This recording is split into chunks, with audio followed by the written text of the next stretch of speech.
Good morning. I had something happen yesterday that I thought was really quite great. Someone on here on a video, looking at the videos, uh, noted that I talked about my sister, Linda King.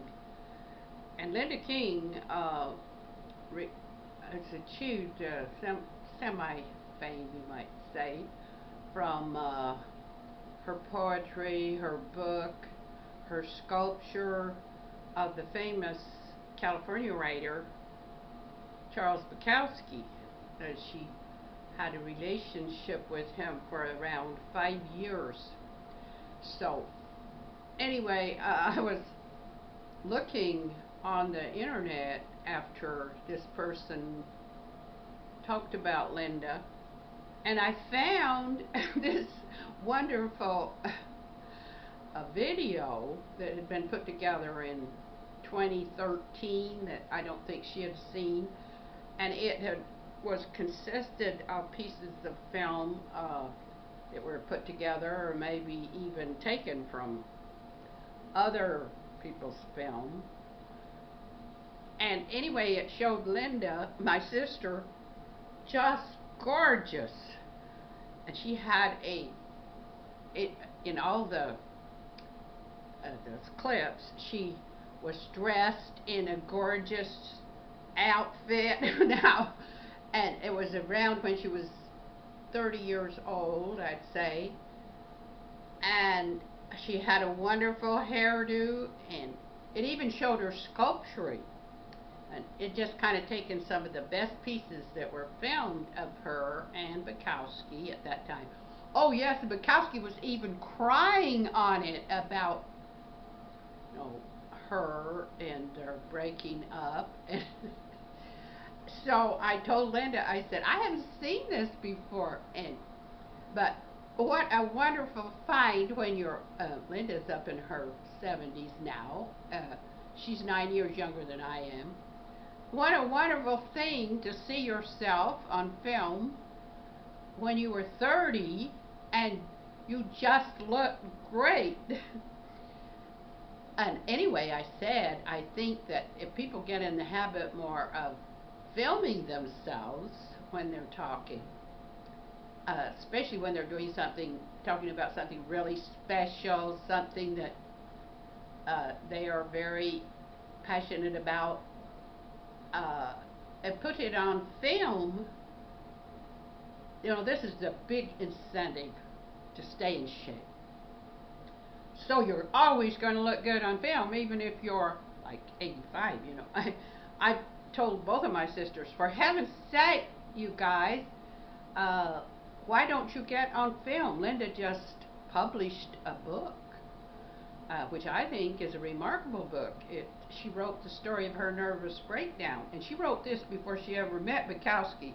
People accused her of imitating his style and implying that she wouldn't have become a writer at all if she hadn't met him. Well, this wasn't true. Linda was writing, I thought, some very good poetry, but and she had written the story of this breakdown. Now, just imagine how hard it would be to write a story of your nervous breakdown. I know for a fact, because I wrote about my so-called nervous breakdown in college in my first memoir. And it was sort of like the climax of the whole memoir when I ended up in a psych ward instead of graduating from college, which was quite an ending. But I didn't think that I actually thought that was the time when I decided to be sane, when I decided to come out with what I'd been keeping back for years. I had to come out with it.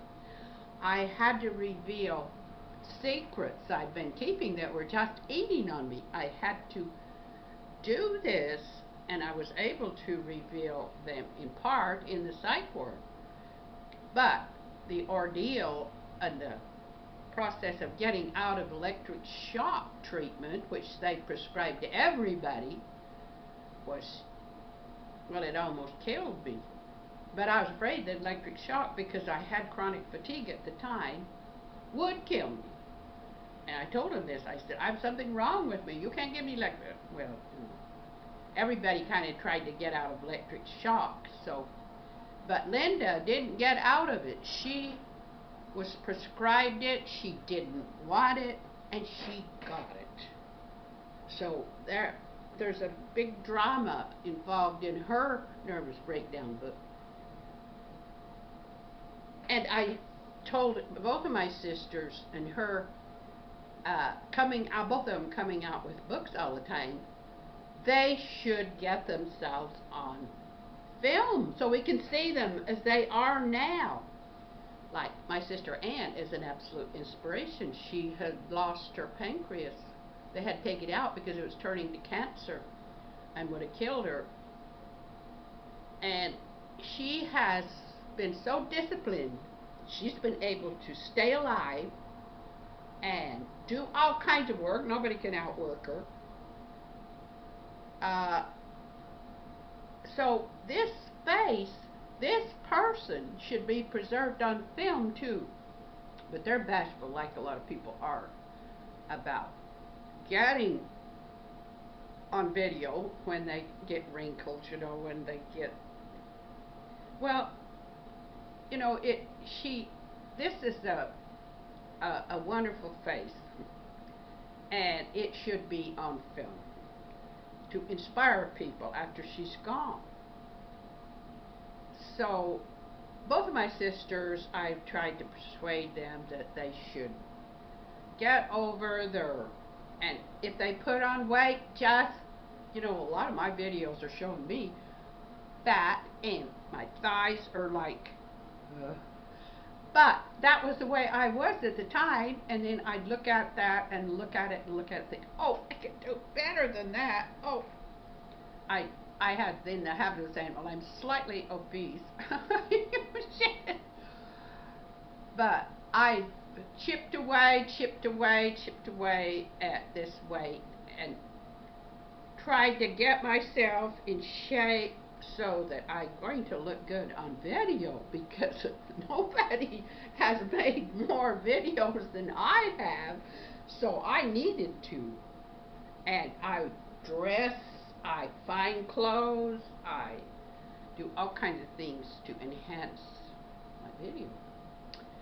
So anyway, after finding this wonderful treasure on the internet, on YouTube, I found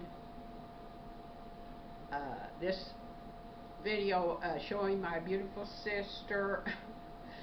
And what a great day that was, not only for me, but for her, to see herself at her, the prime of her life and her beauty. So anyway, that is my message today. Just getting in shape to make videos.